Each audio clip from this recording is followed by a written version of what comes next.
সালাম আলাইকুম খামারিরা, ভালো আছেন আপনারা? মুরগির খামারি, ব্রয়লার মুরগির খামারি, সোনালী মুরগির খামারি। আজকে মুরগির বয়স 43 দিন। 43 দিনে মুরগির ওজন প্রায় আপনার গড় ওজন চলে আসছে 1400 গ্রাম করে, 1400 গ্রাম প্লাস। গড় ওজন 1400 গ্রাম করে প্লাস আছে। এবং দেখেন, আমরা পানি ফার্মেন্টেশন খাওয়াই। কালার বার্ড মুরগিকে পানি ফার্মেন্টেশন খাওয়ায় এই 3700 মুরগিতে প্রায় 27 বস্তা সেভ করছি। আমাদের এই পানি ফার্মেন্টেশনে খরচ গেছে টোটাল 30,000 টাকা প্লাস।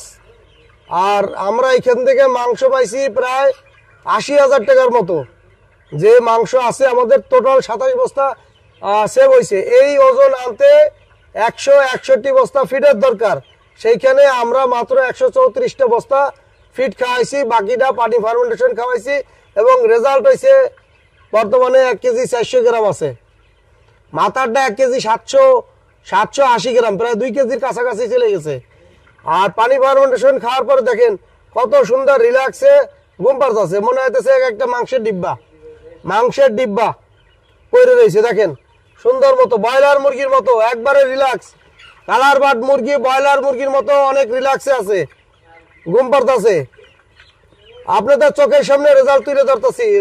প্রত্যেকটা মুরগি খাওয়ার পরে, পানি ফার্মেন্টেশন খাওয়ার পরে পর্যাপ্ত পরিমাণে ঘুম, কোনো রোগ বালাই নাই, কোনো ভ্যাকসিন করি নাই, রানীক্ষেত গাম্বুরা কোনো ভ্যাকসিন করি নাই, কোনো গাউট আইবিএস কোনো রোগ নাই, আমি কোনো ভ্যাকসিন করি নাই। টোটাল মেডিসিন খরচ এখানে 6,500 টাকা লাগাইছি, আর একটা সেটা 1500 টাকা। টোটাল 3720 পিস মুরগিতে টোটাল মেডিসিন খরচ 6,500 8,000 টাকা খরচ, মেডিসিন খরচ। আর রেজাল্ট আপনাদের চোখের সামনে, মুরগি খাওয়ার পরে কত সুন্দর রিল্যাক্সে ঘুমাই রয়েছে। আর দেখেন কোনো রোগ বালাই আমাদের শেডে নাই। আর আমরা পানি ফার্মেন্টেশনটা দিনে খাওয়াই, রাত্রে খাওয়াই ভুট্টা ফার্মেন্টেশন, অর্থাৎ 24 ঘন্টায় মুরগি রিল্যাক্সে থাকে, ভালো ওজন আসে, ক্যালোরি খাওয়ায় না। লাভালাভি করলে তো ক্যালোরি খাওয়ায়, এখন কোনো ক্যালোরি খাওয়ার কোনো সিস্টেমই নেই। দুইটা দুই সময় চালাই, যার জন্য রেজাল্ট ভালো আসে। দুইটা যদি একই সাথে চালাই তাহলে মুরগির পাতলা পায়খানা হওয়ার সম্ভাবনা